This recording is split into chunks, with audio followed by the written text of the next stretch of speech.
Hi guys, आज हम लोग एक नया चैप्टर स्टार्ट कर रहे हैं बेटा। चैप्टर का नाम है एप्लीकेशन ऑफ ट्रिग्नोमेट्री।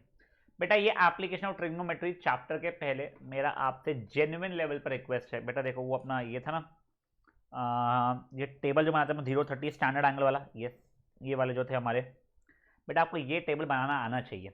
इसमें देखो, इसमें सीक्वेंस अलग है, वो साइन कॉस टैन, इसने कोसेक सेक कॉट किया है। आप लोगों को मैंने कैसे कहा था, sine cos tan cot sec cosec. बेटा 0 से लेकर 90 डिग्री पूरा ये टेबल बनाना आपको आना चाहिए। अगर नहीं आता है तो बेटा मैंने उसका वीडियो अपलोड किया हुआ है, आप उसमें देख सकते हैं। ठीक है, चलो ये टेबल को यूज करते हुए और साइन वगैरह का ओहो आहा ओआ वगैरह जो अपन लोग करते थे, उसको यूज करते हम लोग ये चैप्टर को बनाने वाले। बेटा chapter is amongst one of the simplest chapter आपके सिलेबस का।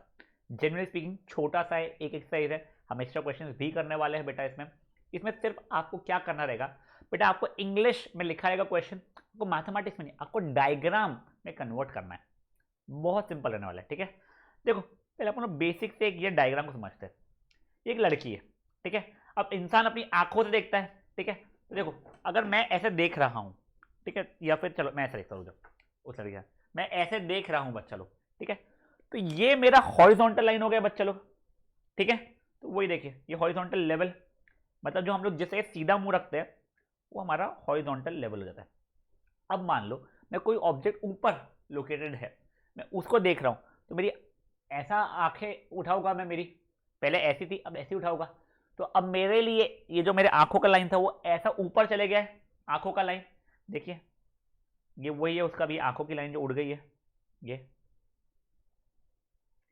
अभी उसकी लाइन ऑफ साइट है ऑब्जेक्ट, क्योंकि ये है इसके लिए। ठीक है, तो जिस एंगल पे आपने अपनी आंखों को उठाया है उस एंगल को हम लोग बोलते हैं क्या, एंगल ऑफ एलिवेशन। जैसे एक और बताता हूं आपको, फॉर एग्जाम्पल मानिए एक टावर है, ठीक है, 5 मीटर ऊपर उसका सबसे टॉप पॉइंट है। आप यहां पे खड़े थे, आप उसके ऊपर को देख रहे हो, तो देखो पहले तो आपकी ये हॉरिजॉन्टल लाइन है मान लीजिए, फिर ये आप लोगों का क्या हो जाएगा, एंगल ऑफ एलिवेशन बनाने के लिए ये। ठीक है, ये लाइन ऑफ साइट हो जाएगी मेरी। अब कुछ बच्चे बोलेंगे सर क्या मैं जमीन से देख रहा हूँ क्या, आपने जो हॉरिजॉन्टल लाइन बनाई है। बेटा देखो अगर ऑब्जर्वर की हाइट वाइट नहीं दी हुई रही ना, तो आप लोग जमीन से ही कंसिडर करते हो। अगर बोलता कि ऑब्जर्वर की हाइट कुछ है, तो फिर हम यहाँ से ऐसा कंसिडर करते हैं angle of elevation, line of sight ही होती, और बेटा ये मेरी हॉरिजॉन्टल लेवल हो जाती थी। फाइन। अब गाइस एक चीज भी समझिए, ऐसा कभी बिल्कुल जरूरी नहीं है कि आपको हमेशा ऊपर ही देखना पड़ेगा। हो सकता है आप 3rd फ्लोर पे थे, आपको नीचे देखना पड़ जाए। तो ये देखिए उसका डायग्राम, ये आप कहीं पे थे, अब ऑब्जेक्ट नीचे, तो देखो अब ऐसे में क्या हुआ, ये हॉरिजॉन्टल लेवल था, फिर मैंने नीचे देखना शुरू किया है। ठीक है, देखो उसका लाइन ऑफ साइट है, हॉरिजॉन्टल लेवल देख लो। अब इनके बीच में मेरा क्या बन रहा है, ये जब अगर नीचे देख रहा हूं तो इस एंगल बोलते हैं एंगल ऑफ डिप्रेशन। क्या बोलते हैं बेटा, एंगल ऑफ डिप्रेशन। बेटा देखो ये था अपना एंगल ऑफ एलिवेशन, ये है मेरा एंगल ऑफ डिप्रेशन। ठीक है, अब बेटा क्या होता है ना, अपने ये हॉरिजॉन्टल लेवल और ग्राउंड का लेवल पैरेलल होता है, तो ये एंगल ऑफ अच्छा डिप्रेशन जो था वो, और यहाँ वाला एंगल मेरा इक्वल होता है, क्यों, ऑल्टरनेटिव इंटीरियर एंगल के कारण। समझा आप लोगों को क्या हुआ है। चलिए अब गाइस आपको मैं 2-3 क्वेश्चन सॉल्व करके दिखाऊंगा ना, आपको समझ में आ जाएगा इस चैप्टर को करना कैसे सॉल्व बेसिकली। ठीक है, पहले हम लोग बेसिक से एग्जाम्पल के ऊपर आते हैं। ठीक है बेटा 99% क्वेश्चंस में आपको डायग्राम बना हुआ नहीं देगा। ठीक है, देखिए क्या दिया हुआ है, a tower stands vertically on a ground from a point on ground which is 15 metre away from the foot of the tower, the angle of elevation of top of the tower is 60 metre, find the height of the tower. ठीक है, एक बार तो बस पढ़ने के लिए पढ़ दिया मैंने। अब देखिए मैं समझाता हूँ, अ tower stands vertically on the ground, तो इसका मतलब क्या हुआ, देखिए अगर ये मेरा मान लीजिए ग्राउंड है, एक मेरा टावर है यहाँ पे, वर्टिकली है, मेरा स्ट्रेट टावर है, चलो ठीक है, from a point on the ground which is 15 metre away from the foot of the tower. देखिए ये मेरा फुट ऑफ द टावर हुआ, एक पॉइंट है ग्राउंड पे जो 15 मीटर दूर है। सर इधर लूँ कि इधर लूँ, आपकी जहाँ इच्छा हो वहाँ पे लो। ठीक है, तो मे भी मैंने इधर ले लिया। ठीक है, ये पॉइंट है, अब ये फुट ऑफ द टावर से कितना दूर है, 15 मीटर दूर है। ठीक है, आगे क्या दिया था, from a point on the ground which is 15 metre away from the foot of tower, the angle of elevation of the top of the tower is found to be 60 degree. ठीक है सर, अब ये यहाँ का angle of elevation, यहाँ से देखिए the angle of elevation of the top of the tower from that point, यानी कि देखिए ये एंगल ऑफ एलिवेशन दिया हुआ है, कितना दिया गया मुझे, ये दिया गया है 60 डिग्री। ऑब्वियसली वर्टिकल था तो ये 90 डिग्री रहेगा। बन गया अपना डायग्राम। देखो ये इधर का ग्राउंड मेरे कोई काम का नहीं है, तो आप चाहो तो इसको हटा भी सकते थे, ठीक है। ये ऐसा बन गया, आपने डायग्राम सही बना लिया। बस अब आप लोग फट से निकाल दोगे। आपको क्या निकालना है, आपको इसकी लेंथ निकालनी है। तो फट से आप निकालने के बाद आपको लिखना पड़ेगा। तो क्या लिखना पड़ेगा, कोई भी अपन ट्राइंगल का नाम दे देते हैं ए बी सी।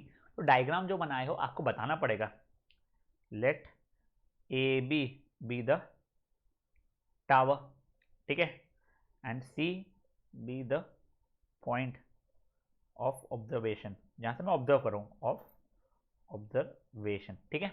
अब देखो मेरे को एंगल सी की वैल्यू 60 डिग्री दी हुई है, एंगल बी की वैल्यू मुझे 90 डिग्री दी हुई है, ठीक है। मुझे क्या चाहिए, ए बी की वैल्यू चाहिए है। अभी आपको ए बी को एक्स मानना, आप मान सकते हो। आप मुझे जनरली देखोगे मैं फट से वेरिएबल मान लेता हूँ, ठीक है। उसके पहले देखो बी सी मुझे दिया हुआ है कितना, 15 centimetre. Let A B be equal to x, ठीक है। अब गाइस ये 60 डिग्री, इसके रिस्पेक्ट में मेरा ए बी क्या है, एडजेसेंट है, अपोजिट है या हाइपोटेनियस है, परफेक्ट। क्या है सर, वो तो अपोजिट है, सर ये मेरा अपोजिट है। सर मेरा बी सी क्या है सर, ये मेरा एडजेसेंट है। ए सी क्या है मेरा, हाइपोटेनियस है, पर इसकी जरूरत पड़ने नहीं वाली है। बेसिकली मुझे ये ए बी और बी सी के थ्रू ही निकलने वाला है। सर कैसे, देखिए ये 60 डिग्री पता है मुझे, आपने ये पूछा है, ये बताया हुआ है, तो मैं 60 डिग्री के रिस्पेक्ट में निकाल दिया। अब कौन सी ट्रिग्नोमेट्रिक फंक्शन है जिसमें अपोजिट भी आता है और एडजेसेंट भी आता है। आप सोचोगे सर साइन ओहो, कॉस आहा, टैन ओआ, सर टैन में आता है। देखो अब मैं in triangle A B C, tan C अगर लगाऊंगा तो मेरा अपोजिट अपॉन एडजेसेंट हो जाएगा, ठीक है। देखिए टैन सी मतलब क्या है, tan 60 is equal to opposite, मतलब ए बी जो था उसकी वाली मैंने एक्स लिए थे, बी सी की वैल्यू 15 थी। सर टैन 60, अब आप वो टेबल में देखोगे, मुझे लकीली याद है, आपको याद नहीं है कोई बात नहीं, वैसे याद करना भी नहीं है, आपको टेबल बनाना आना चाहिए थे। √3 होता है, तो ये √3 हो जाएगा, is equal to x by 15, उधर ले जाऊंगा तो हो जाएगा 15 √3 इज इक्वल टू एक्स। ये हो गया, मतलब मेरे ये इसकी लेंथ आ गई, कितनी आ गई, 15 √3 मीटर। तो बस मैं लिख दूंगा implies height of the tower is 15 √3 metre. Simple था। देखो बेटा मैं आपको एक याद दिलाता हूँ, अपन लोगों ने ना ये वाला क्वेश्चन सेकंड एक्सरसाइज का सॉल्व एग्जांपल में कहीं देखा था, मैं तब भी आप लोगों को बताया है कि काम में आता है। ये देखिए यहाँ पे,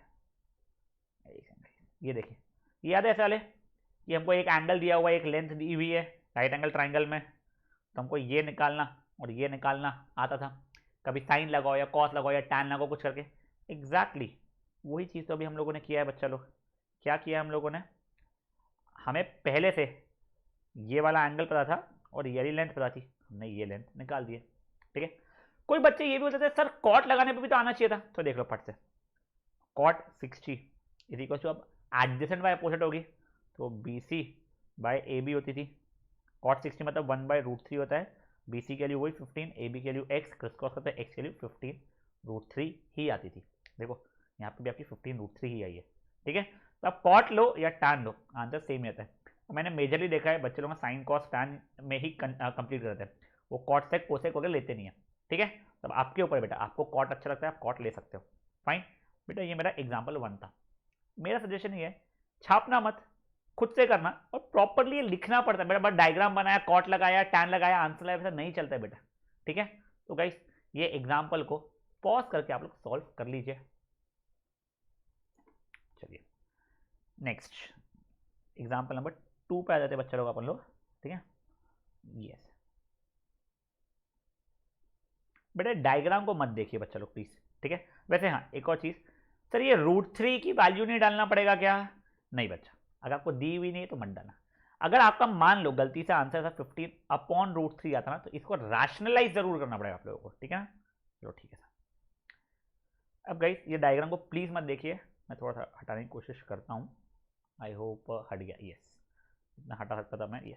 अब देखिए an electrician has to repair an electric fault on a pole of height 5 meter, मतलब मेरी पोल है, हाइट कितना है 5 meter. She needs to reach a point 1.3 meter below the top of the pole. मतलब मान लो ये मेरा पोल है जो कि ऑब्वियसली मेरे ग्राउंड पर रहने वाला है।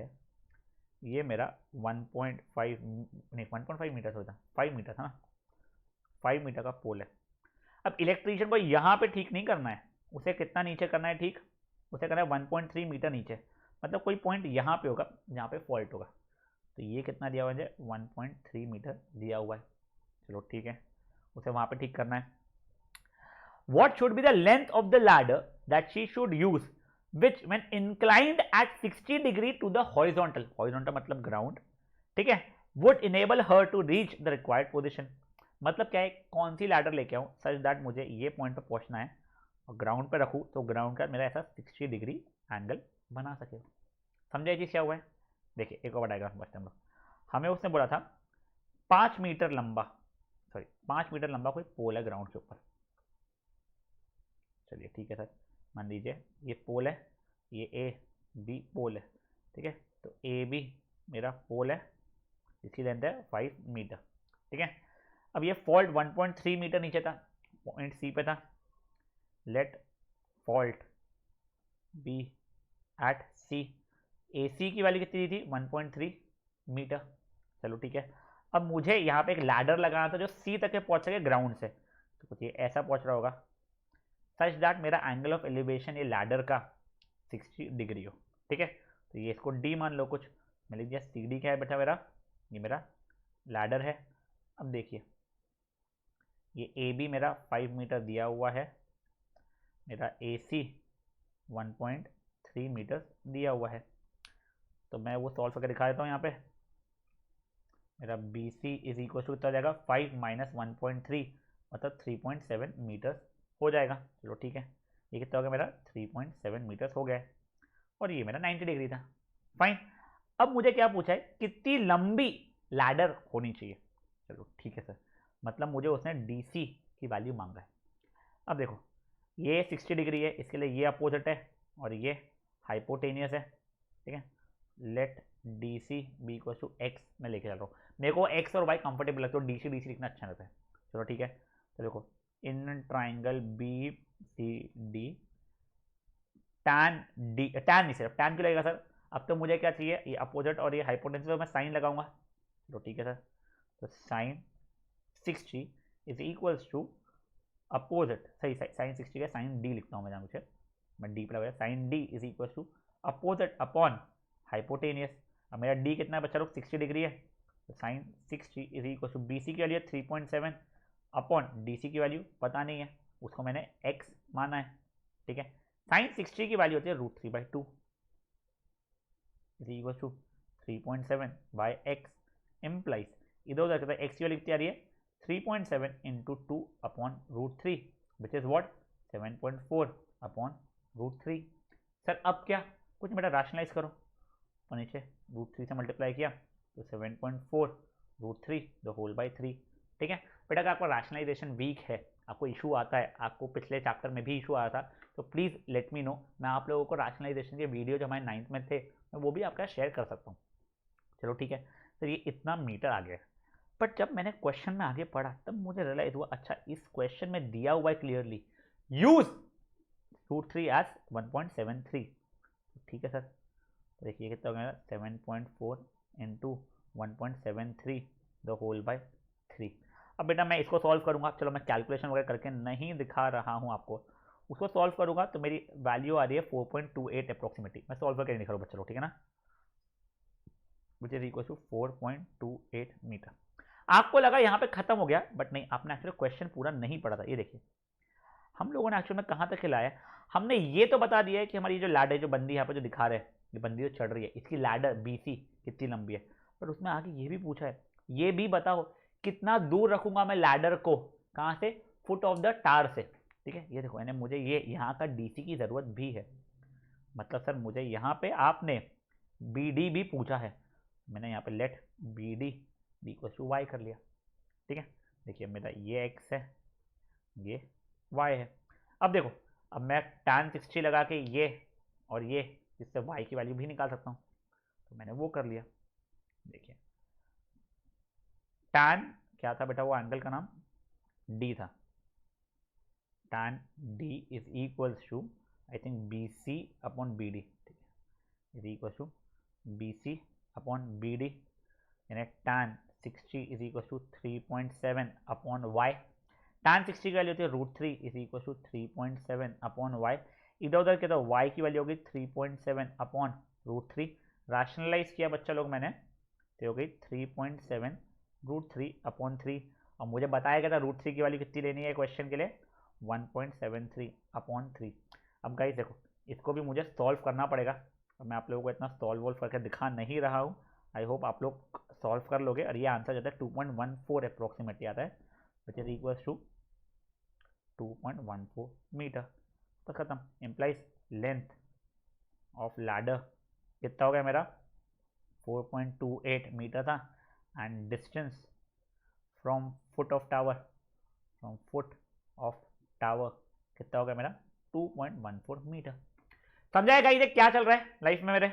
हाँ देखो, ये ऐसा प्रॉपर तरीके से लिखना पड़ता है बेटा, अगर नहीं लिखोगे देखो आप आंसर सही ला लोगे और मार्क्स बेवजह के अपने कटा लोगे। ठीक है, चलो खुद से करो, मैं आप लोगों को ये शो तो कर रहा हूँ डायग्राम वगैरह, इतना खुद से डायग्राम बनाओ, खुद से सब कुछ हो। ठीक है, चलो पॉज करो और एग्जाम्पल नंबर 2 को ट्राई करो।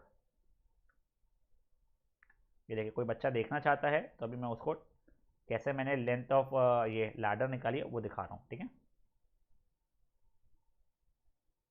अब नीचे यहाँ पे वो मेरा distance from the foot of tower भी दिखा दिया मैं। चलिए ग्रेट, अब अपन लोग आते हैं एक्सरसाइज के ऊपर। ठीक है, अपन लोग और पैटर्न के है इसमें एग्जाम्पल, वो बाद में देखना रहे। पहले क्वेश्चन नंबर 1 एक्सरसाइज का खुद से पढ़िए। देखिए अगेन इसमें डायग्राम दिया हुआ है, एग्जाम में डायग्राम नहीं दिया हुआ है, इसलिए हम लोग पहले एग्जाम के जैसे प्रिपेयर करते हैं अपने आपको। ये देखिए, आप यहीं पे स्क्रीन देखिए, a circus artist is climbing 20 metre long rope which is tightly stretched and tied from the top of a vertical pole to the ground. Find the height of the pole if the angle made by the rope with the ground is 30 degrees. ठीक है, खुद से diagram बनाओ, उसका diagram मत देखो बच्चा लोग। चलो पॉज करो और करो। चलिए अभी इसने यहाँ बना के दिया हुआ है डायग्राम, मैं यूज कर ले रहा हूँ। देखिए बच्चा लोग, अब ये रोप एसी है, आपको लिखना पड़ेगा let the rope be AC, let rope be equal to A C which is 20 metre, और ए बी मेरा वो कुछ पोल है। ठीक है, मुझे पता है एंगल सी मेरा 30 डिग्री है, एंगल बी मेरा 90 डिग्री है। अब देखो इन ट्राइंगल ए बी सी, अब मुझे क्या चाहिए था, ये हाइट चाहिए बेटा, ये तो मेरा अपोजिट है और ये मेरा हाइपोटेनियस है। क्या लगाऊंगा मैं, साइन लगाऊंगा। देखिए sine C is equal to A B upon A C होगा, साइन 30, चलो मेरे को यहाँ पे let A B B pole equals to X करो। ठीक है, is equals to X upon 20, sine 30 होता है 1/2 is equal to X upon 20, implies X की वैल्यू मेरी 10 मीटर आ जाएगी। तो बेटा क्या हो गया, मेरा हाइट ऑफ द पोल कितना हो गया है, मेरा हाइट ऑफ द पोल हो गया है 10 मीटर। अगर मान लो वो मुझसे कितने दूरी पे ये मानदा है वो भी पूछ लेता, तो कुछ नहीं, ये 30 डिग्री है, ये हाइपोटेनियस है, ये एडजेसेंट है, तो मैं क्या लगा देता, कॉस में लगा देता था। समझा? कोई बच्चा है जिसको नहीं समझा था पहले, आई होप अब समझ में आ गया आपको। प्लीज क्वेश्चन को पॉज करके अच्छे से सॉल्व कर लीजिए बच्चा लोग। Now guys moving to question number 2, a very nice question. Please पहले आप लोग पढ़ लीजिए, फिर मैं आपको सोल्यूशन पूरा करके दिखाऊंगा, मैं करके दिखाऊंगा आपको। पर आप लोगों से एक्सपेक्टेड रहेगा कि आप एक डायग्राम बनाइएगा बस। ठीक है, कोशिश कीजिएगा रफ में डायग्राम बनाने की। क्वेश्चन क्या है मैं पढ़ के बता रहा हूँ। A tree breaks due to storm, ठीक है, and broken part bends so that the top of the tree touches the ground making an angle of 30 degrees with it मतलब with ground है यहाँ पे। ठीक है, the distance between the foot of the tree and the point where the top touches the ground is 8 meter.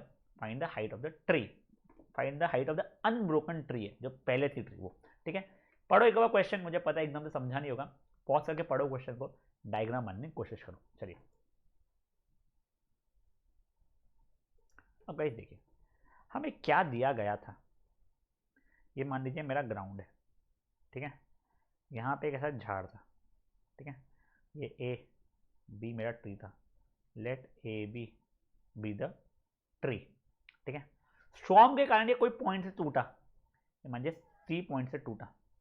ठीक है, अब ये ए सी टूटा होगा, अब ये ए सी टूटा, ट्विंग कैसा नीचे गिरेगा, तो ये ए सी गिर के यहाँ पे आ गया। अब ये जो पॉइंट ए था पहले वाला वो यहाँ पे आ गया। अब इसको ए नहीं बोलूँगा, इसको कुछ ए डैश बोल दूँगा मैं, ठीक है, ये ए डैश, ठीक है, ये हो गया। Let A C break and fall on ground as A dash C, ठीक है। अब क्या दिया था, एंगल ऑफ एलिवेशन ये, यानी ये ब्रोकन पार्ट का और ग्राउंड के बीच एंगल आई थिंक 30 डिग्री दिया था, 60 डिग्री दिया था, 30 डिग्री दिया था, ये मुझे दिया 30 डिग्री। और साथ ही साथ में डिस्टेंस बिटवीन ये जो टॉप जो टूट के नीचे है वो और इसका फुट वो भी दिया हुआ मुझे 8 मीटर, और A dash B is equal to 8 meter. मुझे एक्चुअल मैंने ये पूरी की पूरी लेंथ निकालनी है, ठीक है ना, ये 8 मीटर दिया हुआ है। अब देखो आपको ये पता है ना बच्चा, ये ए सी और ए डैश सी मेरे इक्वल रहने वाले हैं, मैं यहाँ पर लिख देता हूँ इसको, ए सी इक्वल टू ए डैश सी रहेगा मेरा, ये उससे ही टूट के है। तो देखो पहले आप इसकी लेंथ निकाल लो, तो कैसे निकालोगे, टैन से निकाल सकते हो आप लोग, फिर उसके बाद में आप लोग ये इसकी लेंथ निकाल लो, कॉस से निकाल सकते हो, फिर दोनों लेंथ्स को ऐड कर दोगे आप जैसे ही, तो उससे क्या हो जाएगा आपका ये टोटल लेंथ आ जाएगा। चलो मैंने आपको समझाने की कोशिश तो की है। मेरा सजेशन ये है कि अब आप लोग एक बार पॉज करके खुद से जितना हो सकता है उतना सॉल्व करने की कोशिश कीजिए। देखिए 90 डिग्री से मेरा, guys in triangle A dash B C, ठीक है, मेरे को पहले बी सी निकालना है, यहाँ पर let B C B equal to X, let A C B equal to Y, ठीक है। In triangle A dash B C मेरा tan A dash is equal to B C upon A dash B, मतलब tan 30 is equal to B C की value कितनी मेरी x है upon A dash B मतलब 8 है, 1/√3 is equal to X upon 8। तो basically x की value आ गई 8/√3, जिसको रैशनलाइज किया तो 8√3/3 मीटर आ गई है, ठीक है। अब गाइस अब मुझे वो तो नहीं मांगा था आपने, बस मुझे अब ए डैश सी भी निकालना पड़ेगा। तो देखो मैं ए डैश सी सी के नीचे निकालना चाहिए था ना, बाजू में लिख रहा हूँ भले, बट देखिए अब मैं क्या लगाऊँ, कॉस लगा रहा हूँ मैं, कॉस 30 या कॉस ए देखता हूँ, cos A dash equals to A dash B upon A dash C होगा मेरा, आहा ये नहीं हो जाएगा, cos 30 is equals to 8 upon Y, cos 30 क्या है √3/2 is equal to 8 upon Y, बेटा इधर उधर करूँगा मैं तो y की वजह जाएगी 16/√3, जो कि रैशनलाइज करने पर जाएगा 16√3/3 मीटर, ठीक है। अब देखो मेरा ट्री की लेंथ कितनी थी बच्चा लोग, वो थी ए बी जितनी, मतलब क्या था बच्चा, वो x प्लस वाई जितनी लेंथ होने वाली है, जो कि क्या जाएगा 8√3/3 प्लस 16√3/3 मतलब 24√3/3, ये इससे कटेगा, आंसर हो जाएगा 8√3 मीटर्स रहेगा। तो ये क्या किया बेटा, देखिए मैंने ये लेंथ निकाला था, आई थिंक ये 8√3/3 आया था मेरा, मैंने ये लेंथ निकाला था, ये 16√3/3 आया था, तो ये भी मेरा 16√3/3 होगा। अब ये पूरे को ऐड करूँगा तो फाइनल आंसर मेरा कितना बच जाएगा, 8√3 मीटर्स, समझा, वो चीज़ मैंने किया है। तो गाइस फट से जिन लोगों को नहीं जमा था वो लोग प्लीज़ छापना मत, खुद से सॉल्व करना बच्चा इस क्वेश्चन को, ठीक है ना। चलिए यहाँ पे इसको करिए पॉज और इसको खुद से सॉल्व करने की कोशिश कीजिए बच्चा लोग, नहीं तो अगर आप छापते ही रहोगे ना बेटा तो कोई मतलब नहीं आएगा बेटा आपको इस चैप्टर में। चलिए नेक्स्ट क्वेश्चन की तरफ बढ़ते हैं। क्वेश्चन नंबर 3, क्वेश्चन नंबर 3 बहुत ही फुद्दू सा है, बस इतना एक बच्चे लोग पता नहीं क्यों गलती करते हैं। पहले क्वेश्चन पढ़ते हैं। A contractor plans to install 2 slides for children to play in a park for the children below the age of 5 year, she prefers to have slide whose top is 1.5 meter and is inclined at 30 degrees। चलो ठीक है, मतलब यहीं पर diagram बनाकर दिखा दे रहा हूँ। देखो दो अलग अलग उसे झूले लगाने, बिलो 5 ईयर्स वालों के लिए, बिलो 5 ईयर्स वालों के लिए उसे क्या करना है, 1.5 मीटर टॉल चाहिए उसे, चलो ठीक है। और उसके बाद में कितना चाहिए, उसका एंगल विद द ग्राउंड कितना चाहिए, 30 डिग्रीज चाहिए। तो बच्चा लोग ये मेरा 30 डिग्रीज रहेगा, ये मेरा 1.5 मीटर रहेगा, ठीक है। और एक और झूला बनाना है उसे, whereas for elder children she wants to have a steep slide at height of 3 meters। तो एक और स्लाइड चाहिए उसे, ये एक और स्लाइड है, ये हाइट है 3 metre and I think angle of elevation उसका कितना दिया हुआ है, sorry, and the angle of incline to the ground at 60 degree. चलो ठीक है, और ये 60 डिग्री पे इंक्लाइंड भी है, खत्म बात। तो इससे क्या हो रहा है बेटा, देखो बच्चे लोग क्या गलती करते हैं जब पहली बार खुद करते हैं, वो एक ही अंदर में एक ही ऐसा बनाते हैं और कुछ एक ऐसा बना लेते हैं, कुछ अजीब सा कुछ करते हैं। बेटा दो अलग अलग झूले हैं, ये बिलो 5 ईयर्स है और ये एल्डर्स के लिए है, ठीक है। अब आपको क्या चाहिए, ये इसकी लेंथ चाहिए। अब तो बेटा बहुत फुद्दूस हो गए, ये मुझे सॉल्व करने की भी ज़रूरत नहीं है। आई होप आप लोगों को क्या यहाँ पे लगाना पड़ेगा sin 30, उससे निकल जाएगा। यहाँ पे आप लोग क्या लगाओगे sin 60, उससे निकल जाएगा। प्रॉपर तरीके से लिखना पड़ेगा आप लोगों को, तो वो चीज़ प्लीज़ आप लोग उतना कर लीजिएगा, ठीक है। देखो ये पूरा क्वेश्चन दिया हुआ है, what would be the length of slides in each case, वही हाइपोटेनस निकालना है। ABC XYZ तक कुछ लिख लीजिएगा। चलिए क्वेश्चन को करिए पॉज और इसको करिए सॉल्व। अब गाइस हम लोग आते हैं क्वेश्चन नंबर 4 पे। Again a simple question, the angle of elevation of the top of the tower from a point on the ground which is 30 metres away from the foot of the tower is 30 degree. देखो थोड़ा English में इधर घुमाने की कोशिश किया, आपको समझ आ रहा है क्या क्या मांग रहा है। आपको सिर्फ हाइट ऑफ द टावर पूछा है, तो फर्स्ट क्वेश्चन जैसा एग्जाम्पल क्या था ना वैसा ही है। पॉज करो, डायग्राम वाइग्राम बनाओ, हो जाएगा बच्चा लोग आप लोगों का सॉल्व, ठीक है। करो,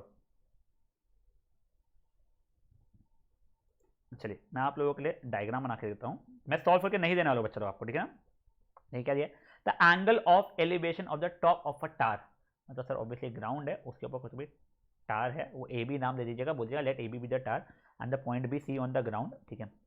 the angle of elevation from the top to the top of the tower from a point on the ground just 30 metre away from the foot of the tower. मतलब अगर ये मेरा पॉइंट है तो ये डिस्टेंस मुझे 30 मीटर्स दिया गया है, और यहाँ से angle of elevation to the top मुझे 30 डिग्री दिया गया है। मुझे क्या मांग रहे हैं, मुझे हाइट ऑफ द टावर मांगी है। फिर वो कैसे निकालूंगा, tan थीटा लगाऊंगा तो मेरा आंसर आ जाएगा। समझा आप लोगों को क्या हुआ है, प्लीज गाइस प्रॉपर्ली लिखिएगा। आपको एंगल ऑफ एलिवेशन 30 डिग्री दिखाना पड़ेगा, वो ए बी टावर है, पॉइंट सी है, बी सी आपको दिखाना पड़ेगा, 30 मीटर है, तो आप लोग निकाल रहे हो, सब कुछ वैसा अच्छे से कर दीजिएगा, ठीक है। जिनको नहीं समझा था प्लीज अब पॉज करके एक बार सॉल्व कर लीजिए। Great. Now guys exam question number 5, a kite is flying at a height of 60 metre above the ground. बेटा रस्सी की लेंथ नहीं मांग रहा हूँ, मान लो अगर मेरी काइट ऐसी थी ना, ये ऐसी, तो ये 60 मीटर है नहीं बोल रहा हूँ मैं, तो लेंथ ऑफ रोप हो गई है। मतलब कितना है, मेरी ज़मीन से कितना ऊपर है ना, ये अगर ये ट्रायंगल बनता है तो ये बेटा 60 मीटर मैं ऐसा बोल रहा हूँ, ठीक है ना। आगे का देखते हैं, sorry. The string is attached to the kite is temporarily tied to the point on the ground. उसे जाके ग्राउंड पे मैंने बांध दिया है, ठीक है। The inclination of string with the ground is at 60 degrees. चलो ठीक है, find the length of string. अच्छा को स्ट्रिंग की लेंथ ढूंढना है, ये बोल रहा है कि कोई स्लैक नहीं है, ऐसा नहीं, बिल्कुल टॉट, मतलब बिल्कुल सीधा का सीधा है। आपको स्ट्रिंग की लेंथ बतानी है, तो डायग्राम ही मैंने बना दिया आपको, ये दिया हुआ है, ये आपको 60 डिग्री भी दिया हुआ है, आपको ये लेंथ बतानी है। तो कुछ भी नहीं, ये कुछ ए बी सी मान लो, let A C be the चलते रोप, ये जो पिता क्या था स्ट्रिंग, सॉरी स्ट्रिंग रहने दो। At A B B it's vertical height which is equal to 60 metre, angle C equal to 60 degree दिया हुआ है। अब ये हो गया अपोजिट, आपको चाहिए हाइपोटेनियस, आप लोग क्या लगाओगे, आप लोग लगाओगे साइन थीटा, वो लगा लीजिए। समझा आप लोगों को क्या हुआ है। चलो खुद से ही करो बेटा क्वेश्चन नंबर 5 भी आप लोग, ठीक है। पॉज करो और सॉल्व करो।